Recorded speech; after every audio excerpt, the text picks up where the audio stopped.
Is Rebirth of Souls a competitive game? This video is directly a follow-up to the previous discussion topic that I did about this game, which was whether it's an arena fighter or not. This video acts almost like a sequel to that, and we're going to talk about how competitive this game is, knowing the fact that it is, technically an arena fighter, what sort of obstacles it has to go through and to be considered competitive, first of all, and will it actually end up being that very thing. First of all, I need to convince as much people as possible that this game will be competitive, so I have to bring up some points. With all the interviews that I've seen with Suzuki, every time he talks about this game, it's always related to the type of game it is in terms of mechanical stuff about the game. It's never about really the story mode. It's never about cool stuff that the characters can do visually speaking and this and that. That was more of the on when the game was announced. That's what they sort of talked about. But as the game went on in development, Suzuki really wanted to focus on the game mechanically speaking. That is a very good sign. That shows what the developer wants to prioritize in this game, and it's definitely the battle system in this game. So knowing the fact that the team, the producer itself, wants to talk about the game mechanically speaking, and he goes into very specific definitions about certain things and whatnot about the battle system.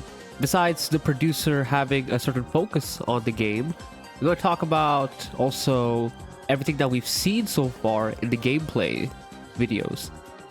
We've seen a couple of stuff that are very, very interesting speaking, that shows that it'll create a very cool system of mechanics that will create a lot of depth. I've seen a lot of clips, and I'm sure you guys have seen it too, with Byakuya having the Byakurai cancels. He can literally do fake outs with his Byakurai. That's really cool. He can do like dash cancel right after that. There's also the movement where somebody goes straight forward and then you can also back out immediately right after, which is really cool. That the fact that they created a system like that. I thought like if you dash and did a certain thing and whatnot, you had to almost commit to it 100% and then you can create interesting movement in between. But it seems that that's not the case. If you do a dash forward and you keep going, you can backdash cancel or basically cancel the animation to whatever you want. The other thing is also the reverse gauge. I'm sure anyone who played any of the Guilty Gear series will absolutely recognize how the reverse gauge system works. We have the white reverse gauge. I mean, I know there's like specific names to it, but I want to for me this is easier to remember. There's the white reverse gauge. When you activate it, I think it's during neutral. If you activate reverse during neutral, you'll be glowed with the color white. Now when you're glowed in white, it heals your health, your reishi gauge, and it also increases your spiritual gauge, if I'm not mistaken. But the most interesting ones are the yellow reverse gauge. The yellow reverse gauge, it activates in the middle of combo. So when you attack during a combo and you activate reverse gauge, it's going to be a yellow reverse gauge, and it's basically a combo extender. It extends your combo game to more than what it is or what it usually would be.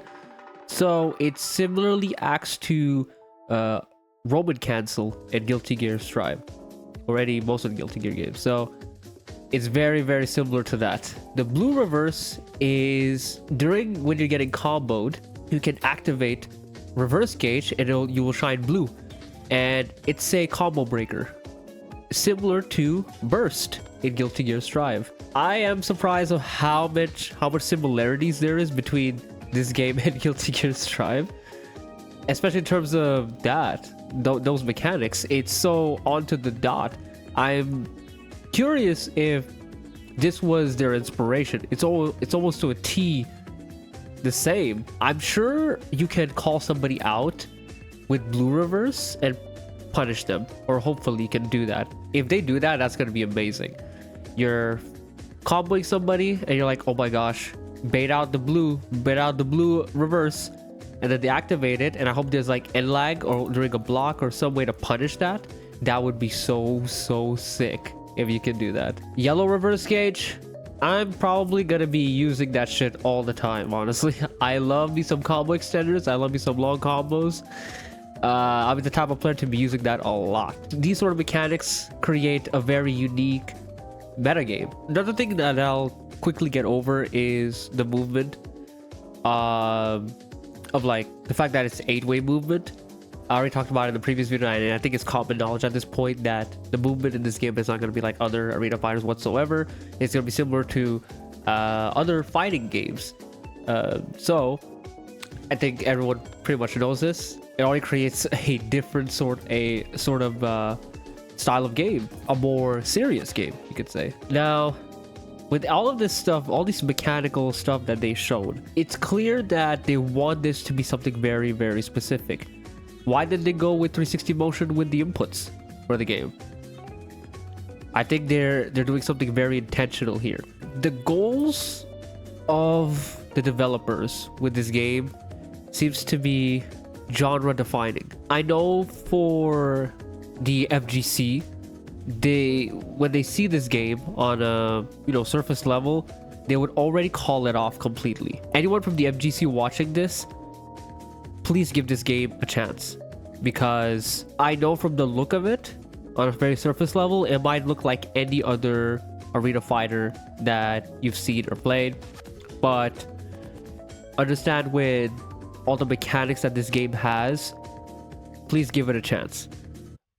I want this game to be supported competitively, properly, and it has everything to offer on the table with the game mechanics to prove itself that it has that depth to be on that pedestal along other fighting games. I want this game in Genesis, I want this game at Evo, and if it cannot be on those high profile tournaments, hey, we'll do our own tournaments. How about that? We'll do our own tournaments. We will create our own community.